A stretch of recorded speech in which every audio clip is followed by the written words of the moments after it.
తనకి ఇంటేక్ లేదనే కదా మేము జాయిన్ అయ్యాము. వాటర్ ఇంటేక్ కూడా లేదనే కదా. మేము పాప కాళ్ళు అని అంటే అరుస్తుంటే తను బాగా చూడలేదు. మళ్ళీ ఇంకా వేరే వచ్చే పిల్లలకి ఎవరికైనా ఇది జరగకుండా ఉండాలనేది మా ఇది అంతే. తప్ప ఇంకేం లేదు, మాకు ఇంకేం అవసరం. కేవలం నిర్లక్ష్యంతోనే తమ 5 ఏళ్ల పాప అన్వికను చంపేశారంటూ ఆ కన్న తల్లిదండ్రులు రోధిస్తున్న తీరు ప్రతి ఒక్క గుండెల్ని పగిలేలా చేస్తోంది. అంతేకాదు ఆ తల్లిదండ్రులతో పాటు కుటుంబ సభ్యులు, తోటి ఎంప్లాయీస్ అంతా కూడా వాళ్ళకి సంఘీభావంగా నిలుస్తున్నారు.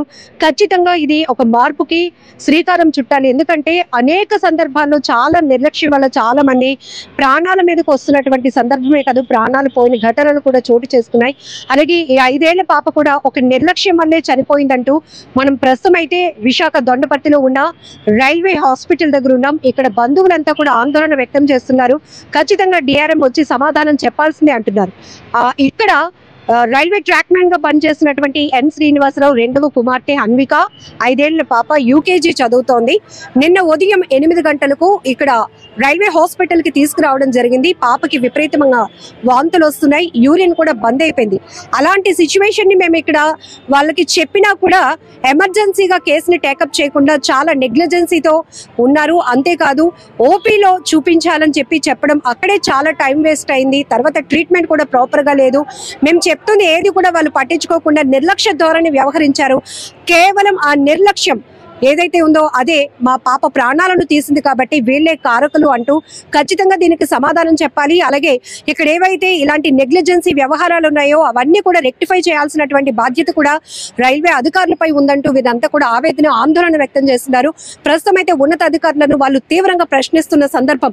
5 ఏళ్ల పాప అన్విక మృతదేహాన్ని కూడా తరలించకుండా ఇక్కడే హాస్పిటల్ ఎదుట ప్రధాన ద్వారం వద్ద ఉంచి ఖచ్చితంగా ఈ 5 ఏళ్ల పాపను మేము కోల్పోయాం, మరొక ఎంప్లాయీ ఎవరు వాళ్ళ కుటుంబ సభ్యుల్ని కోల్పోకూడదు ఇలాంటి నిర్లక్ష్యం వల్ల అంటూ వాళ్ళు తీవ్రమైనటువంటి ఆవేదన వ్యక్తం చేస్తూనే ప్రశ్నిస్తున్నారు. సో ఒకసారి తల్లిదండ్రులతో కూడా మాట్లాడిద్దాం అసలు ఏం జరిగిందనే విషయం.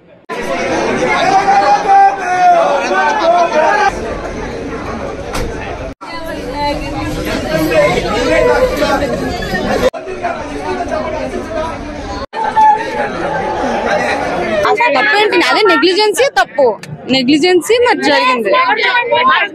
నేను మార్నింగ్ జాయిన్ చేసి ఈరోజు మార్నింగ్ కల్లా చంపేశారండి. ఇంకేమండి చెప్పాలి. 3 years 11 months అండి.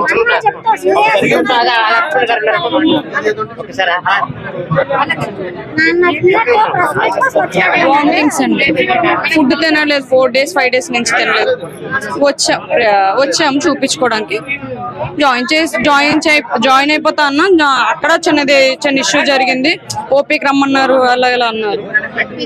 తర్వాత ఓపీ తెచ్చుకున్నా తర్వాత క్యాజువాలిటీకి వచ్చి జాయిన్ అయ్యాము. ఏవో ఇచ్చారు బ్లడ్ టెస్ట్ కోసం అని బ్లడ్ తీసుకున్నారు అంతే. తర్వాత సెలైన్ బాటిల్ ఎక్కిచ్చారు.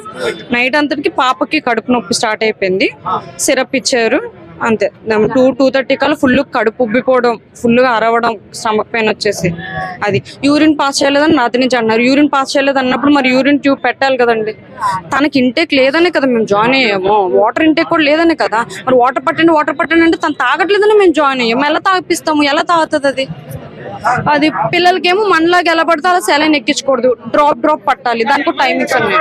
మరి అలాంటప్పుడు వాటర్ ఇంటేక్ సెలైన్ బాటిల్లో లేనప్పుడు, ఇంటేక్ బయట నుంచి లేనప్పుడు మీరు కంపల్సరీ యూరిన్ పైప్ పెట్టాలి కదా. యూరిన్ పాస్ అవుట్ అవ్వాలంటే మోషన్ అవ్వడం ఛాన్స్ లేదు, ఎందుకంటే తను ఫుడ్ తినట్లేదు, ఫుడ్ ఇంటేక్ లేదు అసలు. LKG చదువుతుంది అది. Hanvika engineering department. Srinu track man. 3 years 11 months. అలా చెప్పుకోవచ్చు కంపల్సరీగానా. అది చెప్తాను కదండి. 1 day లో ఒక సెలైన్ బాటిల్ ఎక్కలేదు. యూరిన్ ఇంటేక్ బయటకు పోవాలి అన్నప్పుడు తనకి ఇంటేక్ బయట నుంచి లేనప్పుడు తను కంపల్సరీ యూరిన్ పాస్ అయ్యే ట్యూబ్ పెట్టాలి కదా. అది నేను చెప్పాలా? వాళ్ళకి తెలీదా? వాళ్ళు 100 మంది చూస్తున్నారు.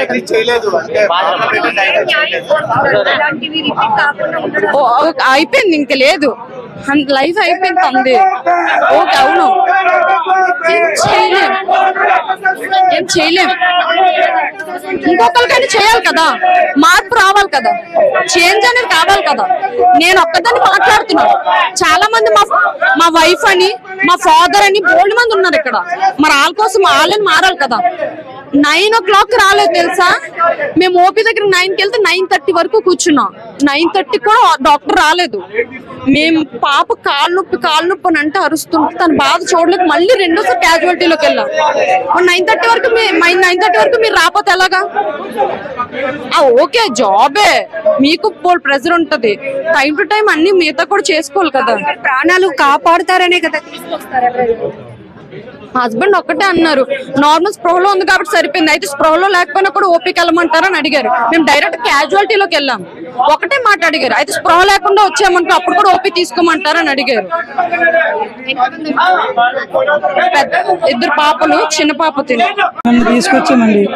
ఇక్కడ ట్రీట్మెంట్ జరగలేదు, చనిపోయిన తర్వాత రిఫర్ చేశారు వేరే హాస్పిటల్. ఇక్కడ చనిపోయారు, అప్పటికే చనిపోయిన తర్వాత రిఫర్ చేశారండి. 8 గంటలు చనిపోతే 8:20 అక్కడికి వెళ్ళాం. ఇది జరిగింది. ఇక్కడైతే బాగా చేయలేదు ట్రీట్మెంట్. అంటే బాగానే ఉంది ఫస్ట్. యాక్చువల్లీ ఒక రోజు నేను ఈ రోజు రాత్రి 2 గంటల నుంచి బాగా అది ప్యానిక్ అయిపోయింది అనమాట. నిన్న మార్నింగ్ అండి వామిటింగ్స్, కడుపు నొప్పి అండి. నిన్న 2 days నుంచి వేరే దగ్గర చూపించాం. జాయిన్ అవ్వమన్నారు అని చెప్పి ఇక్కడ జాయిన్ అయ్యమాట. మాకు ఆల్రెడీ హెల్త్ కార్డు ఉంది కదా అని చెప్పి ఇక్కడికి వచ్చిన తర్వాత ఇక్కడ జాయిన్ చేసుకోలేదు, డైరెక్ట్ గా ఓపీలోకి వెళ్ళి రమ్మన్నారు. సరే అని చెప్పి తర్వాత జాయిన్ అయ్యాం. జాయిన్ అయిన తర్వాత కొంచెం సిలెన్స్, ఇంజెక్షన్స్ ఇచ్చారు, కొంచెం పర్వాలేదు. కానీ రాత్రి 2 గంటల నుంచి మాత్రం బాగలేదండి. మా పొజిషన్ grade 4 అండి.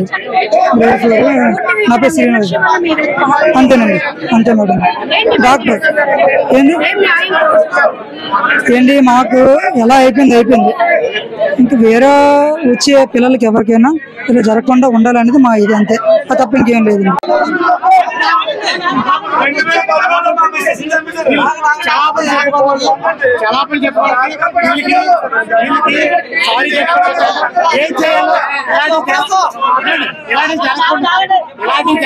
ఏం చేయాలో అన్ని ఇప్పుడు చూసి మాట్లాడి అన్ని చేస్తాము. ఏం జరిగింది వాళ్ళకి మేము తల్లిదండ్రులకు సానుభూతి చెప్పుకోవడం వచ్చాము. మీ అందరికి సానుభూతి చెప్పడం వచ్చాము, క్షమాపణలు చెప్పుకోవడానికి వచ్చాను. నేను తప్పు కవర్ చేయడానికి రాలేదు.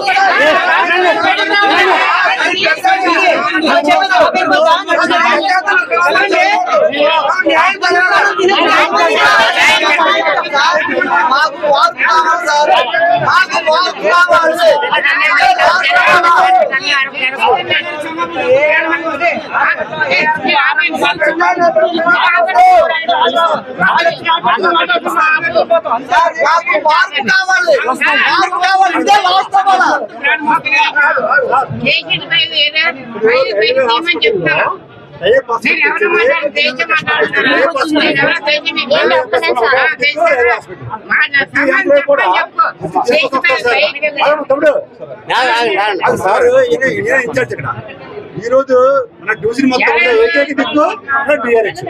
ఈ డయప్ హాస్పిటల్స్ కోసం 2 years కష్టపడి రాత్రికి పగలకి మనం తిరిగి డయప్ ఇస్తుంటే రిఫరల్ చేయడానికి మన స్టాఫ్ ఎవరు సపోర్ట్ చేయట్లేదు. రెండోది ఏంటంటే క్యాజువాలిటీకి ఓపీకి అసలు ఏం చెప్పండి తేడా సార్. ఓపీ అనేవాడు ఏం చేస్తారంటే అవుట్ పేషెంట్ కాబట్టి వాడికి ట్రీట్మెంట్ అవసరం. కానీ క్యాజువాలిటీ అనేది ఎమర్జెన్సీ పేషెంటే క్యాజువాలిటీకి వస్తాడు. ఈ రోజు ఎమర్జెన్సీ పేషెంట్ ఎవరు కూడా మీరు క్యాజువాలిటీ పంపిస్తే వాళ్ళకి ట్రీట్మెంట్ అవుతుందా, స్లిప్ జరుగుతుందా? వాడు స్లిప్ అవ్వాలంటే లైన్ లో ఉండే వాళ్ళు స్లిప్ అవ్వట్లేదు. టోకెన్ రావడానికి గడ్డ పడుతుంది. టోకెన్ తీసుకుని ఎవరైనా క్యాజువాలిటీకి వస్తాడా? ఇది రిపీటెడ్ గా అవుతుంది. పెద్ద బ్లైండ్ మిస్టేక్ రైల్వే ఒకటే సార్. మీరు లాస్ట్ టైం మన డిఆర్ఎం లో సార్ మన క్యాజువాలిటీ అనేది డిఫరెంట్. వచ్చిన ట్రీట్మెంట్ ఫస్ట్ ఫస్ట్ ఎయిడ్ ఇవ్వండి. ఫస్ట్ ఎయిడ్ ఇచ్చిన తర్వాత కావాలన్నప్పుడు మీరు ఎవరో మెడిసిన్ పంపించి టోకెన్ అవసరం సార్. నాకు అర్థం కాదు. మన రికార్డు ఒకటే క్యాజువాలిటీలో మెయింటైన్ చేస్తున్నాం. రికార్డు రాయండి క్యాజువాలిటీలో. మీకు టోకెన్ దీనికి అసలు అర్థం కాదు.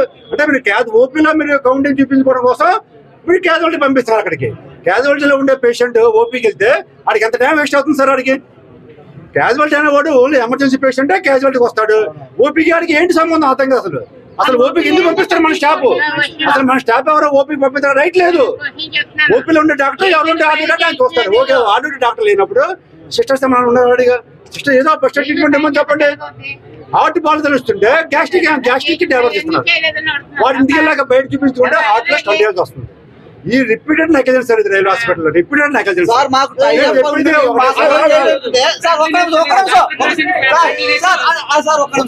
మాకు టైఅప్ అయ్యాయి కాబట్టి మా శాలరీలోనే కటింగ్ అవుతున్నాయి కదా సార్. మాకు డైరెక్ట్ ఉమ్మిది కార్డుతో మాకు డైరెక్ట్ గా ఇవ్వండి. మాకు ఈ రిఫరెన్స్ లెటర్లు ఈ గాడి గుట్టు ఇవన్నీ మాకు వద్దు. మాకు అన్యాయాలు జరుగుతున్నాయి. మాకు డైరెక్ట్ గా మేము వెళ్తే అక్కడ చూసే విధంగా మాకు తండి. ఆల్రెడీ ఎమర్జెన్సీలో మీరు డైరెక్ట్ గా ఉమ్మిది కార్డు తీసుకెళ్తే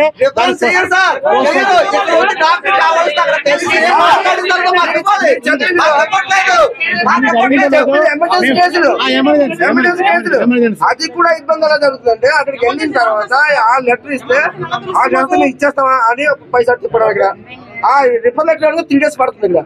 ఇక్కడ వెంటనే ఇవ్వట్లేదు. ఆ రిఫర్ లెటర్ వచ్చినప్పుడు అక్కడ కొంతమంది చనిపోయారు. అదే చేస్తుంటే మధ్య 2 గంటలు బాగోలేదు, 3 గంటలు ఎప్పుడు చేస్తుంటే బాగుంది కదా.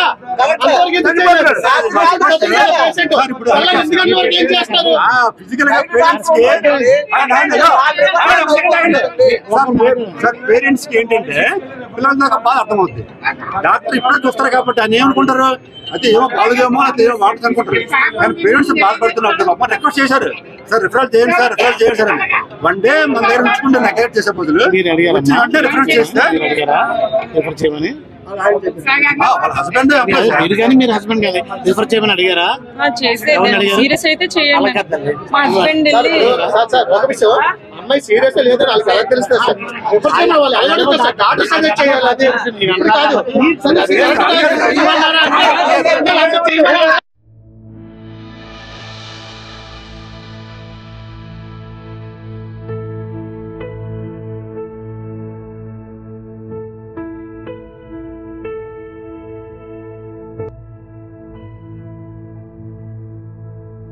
తనకి ఇంటేక్ లేదని కదా మేము జాయిన్ అయ్యాము. వాటర్ ఇంటేక్ కూడా లేదని కదా. మేము పాప కాళ్ళు అంటే అరుస్తుంటే తను బాగా చూడలేదు. మళ్ళీ 2 ఇంకా వేరే వచ్చే పిల్లలకి ఎవరికైనా ఇలా జరగకుండా ఉండాలనేది మా ఇది అంతే. తప్ప ఇంకేం లేదు. మాకు ఇంకేం అవసరం.